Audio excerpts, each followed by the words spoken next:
180 দিনের অগ্রাধিকার তালিকার মধ্যে এই সরকারের প্রথম 3টি কাজের একটি ছিল আইন শৃঙ্খলার উন্নতি, 2 নম্বরে ছিল দ্রব্যমূল্য নিয়ন্ত্রণ এবং 3 নম্বরে হলো জ্বালানি খাতের নিশ্চয়তা। মাননীয় স্পিকার, আইন শৃঙ্খলা পরিস্থিতি নিয়ে কথা বলতে গেলে মুশকিল হচ্ছে আমাদের আইন শৃঙ্খলা সংক্রান্ত যিনি স্বরাষ্ট্রমন্ত্রী আছেন তিনি হয় ব্যঙ্গ করেন আর না হলে বাকচাতুর্য দিয়ে পুরো বিষয়টিকে ঢেকে দিতে চান। কিন্তু সাধারণ মানুষের সঙ্গে কথা বললে মাননীয় স্পিকার জানা যায় যে বাংলাদেশে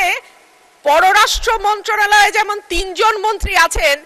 64টা জেলায় 64 জন আইন শৃঙ্খলা বিষয়ক স্বরাষ্ট্রমন্ত্রী থাকলে কেবল মন্দ হতো না বাংলাদেশের আইন শৃঙ্খলা পরিস্থিতির এতই ভালো অবস্থা। আর মাননীয় স্পিকার, জ্বালানি নিয়ে আর কি বলবো, তেল আর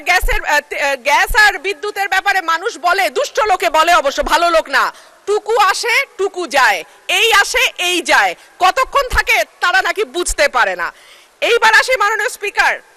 যখন তেলের দাম বাড়ছে, যখন বিদ্যুৎ হাহাকার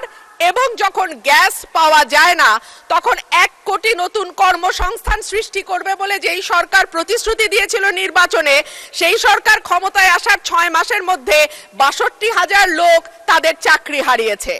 আর 900-র উপরে কলকারখানা বন্ধ হয়ে গেছে। সো নতুন আর কর্মসংস্থান কি তৈরি হবে মাননীয় স্পিকার? যারা আছেন চাকরি করছেন তাদের চাকরি আর কতদিন থাকে আল্লাহ মাবুদে জানে। বাজারে যখন মানুষ যায় 80 টাকার নিচে কোনো সবজি নাই, ডিমের দাম কয়েক দফা বেড়েছে, চালের দাম, বিশেষ করে মিনিকেট যেই চাল বলা হয় এটা নাকি খায় না, তারপরেও তো কেউ কেউ খায় মাননীয় স্পিকার, যখন দ্বিগুণ হয়ে যায় এবং যখন আমরা টিসিবির লাইন দেখি